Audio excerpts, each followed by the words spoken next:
राधे राधे दोस्तों, आपका स्वागत है हमारे लड्डू गोपाल चैनल पे। आज के वीडियो में हम सुनेंगे सत्यनारायण भगवान की कथा और व्रत की महिमा। सत्य को नारायण के रूप में पूजना ही सत्यनारायण की पूजा होती है। इसका दूसरा अर्थ यह है कि संसार में एकमात्र नारायण ही सत्य है, बाकी सब माया है। सत्य में ही सारा जगत समाया हुआ है। सत्य के सहारे ही शेष भगवान पृथ्वी को धारण करते हैं। श्री सत्यनारायण व्रत का वर्णन देवर्षि नारद जी के पूछने पर स्वयं भगवान विष्णु ने अपने मुख से किया। चलिए सुनते हैं सत्यनारायण व्रत की कथा। एक बार योगी नारद जी ने भ्रमण करते हुए मृत्यु लोक के प्राणियों को अपने अपने कर्मों के अनुसार तरह तरह के दुखों से परेशान होते देख इससे उनका संत हृदय द्रवित हो उठा और वे वीणा बजाते हुए अपने परम आराध्य भगवान श्री हरि की शरण में हरि कीर्तन करते क्षीर सागर पहुँच गए और स्तुति पूर्वक बोले, हे नाथ, यदि आप मेरे ऊपर प्रसन्न हैं तो मृत्यु लोक के प्राणियों की व्यथा हरने वाला कोई छोटा सा उपाय बताने की कृपा करें। तब भगवान ने कहा, हे वत्स्य, तुमने विश्व कल्याण की भावना से बहुत सुंदर प्रश्न किया है, अतः तुम्हें साधुवाद है।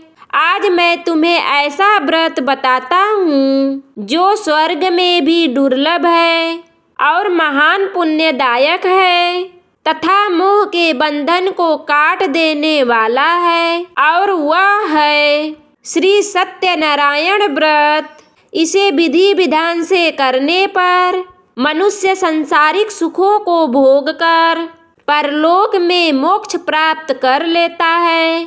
इसके बाद काशीपुर नगरी के एक निर्धन ब्राह्मण को भिक्षावृत्ति करते देख भगवान विष्णु स्वयं ही एक बूढ़े ब्राह्मण के रूप में उस निर्धन ब्राह्मण के पास जाकर कहते हैं, हे विप्र, श्री सत्यनारायण भगवान मनवांछित फल देने वाले हैं।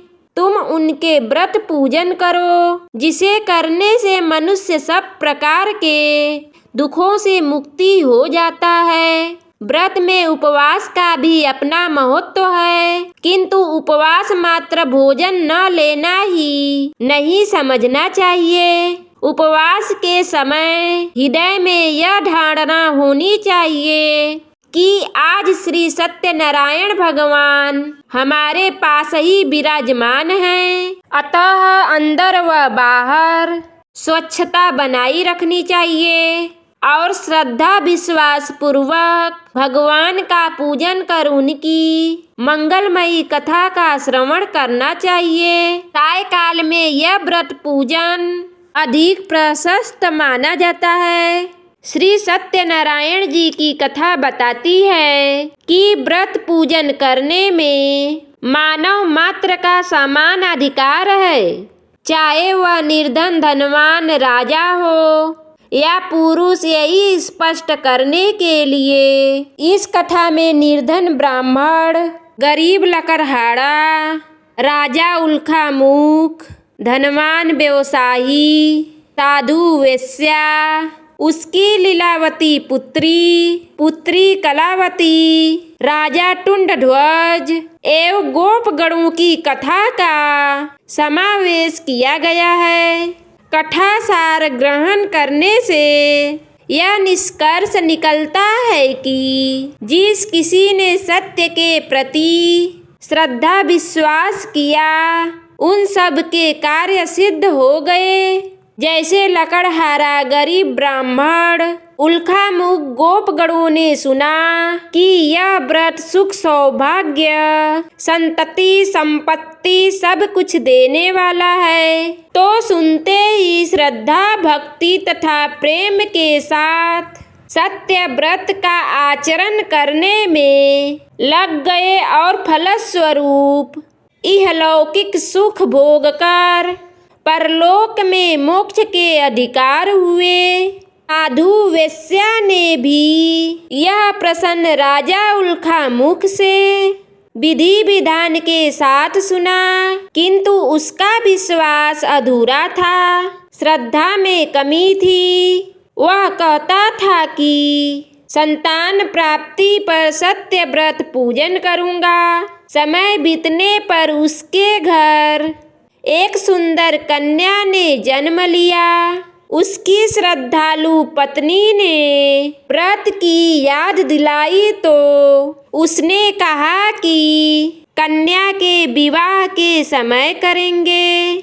समय आने पर कन्या का विवाह भी हो गया, किंतु उस वेश्या ने व्रत नहीं किया। वह अपने दामाद को लेकर व्यापार के लिए चला गया। उसे चोरी के आरोप में राजा चंद्रकेतु द्वारा दामाद सहित कारागार में डाल दिया। पीछे घर में भी चोरी हो गई।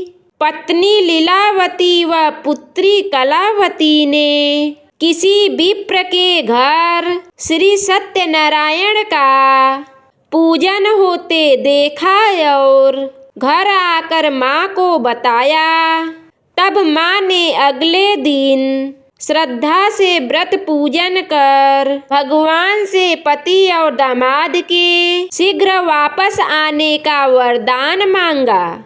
श्री हरि प्रसन्न हो गए और स्वप्न में राजा को दोनों बंदियों को छोड़ने का आदेश दिया। राजा उनका धन धान्य तथा प्रचुर द्रव्य देकर उन्हें विदा किया। घर आकर पूर्णिमा और संक्रांति को सत्य व्रत का जीवन पर्यटन आयोजन करता रहा। फलतः सांसारिक सुख भोग कर उसे मोक्ष प्राप्त हुआ। इसी प्रकार राजा तुंडध्वज ने वन में गोपगणों को श्री सत्यनारायण भगवान का पूजन करते देखा, किंतु प्रभुता के पद में चूर राजा न पूजा स्थल पर गया, न दूर से ही प्रणाम किया और न ही गोपगणों द्वारा दिया प्रसाद ग्रहण किया। परिणाम यह हुआ कि राजा के पुत्र धन धान्य अश्व गजादि सब नष्ट हो गए। राजा को अकस्मात यह आभास हुआ कि विपत्ति का कारण सत्यदेव भगवान का निरादर है। उसे बहुत पश्चाताप हुआ। वह तुरंत वन में गया। गोपगणों को बुलाकर काफी समय लगाकर सत्यनारायण भगवान की पूजा की। फिर उसने उनकी ही प्रसाद ग्रहण किया तथा घर आ गया। उसने देखा कि विपत्ति टल गई और उसकी सारी संपत्ति तथा जन सुरक्षित हो गए। राजा प्रसन्नता से भर गया और सत्य व्रत के आचरण में निरंतर हो गया तथा अपना सर्वस्व भगवान को अर्पित कर दिया। श्री सत्यनारायण व्रत से हमें शिक्षा मिलती है कि सत्य रूप ब्रह्म जीवात्मा रूप में हमारे अंदर विद्यमान है। हम सब सत्य के ही स्वरूप हैं, पर माया के वश में आकर नष्ट होने वाली वस्तुओं को संग्रह करने की सोचकर संसार में मग्न हो रहे हैं। इस अज्ञान को दूर करके सत्य को स्वीकार करना और प्रभु की भक्ति करना ही मानव का धर्म है।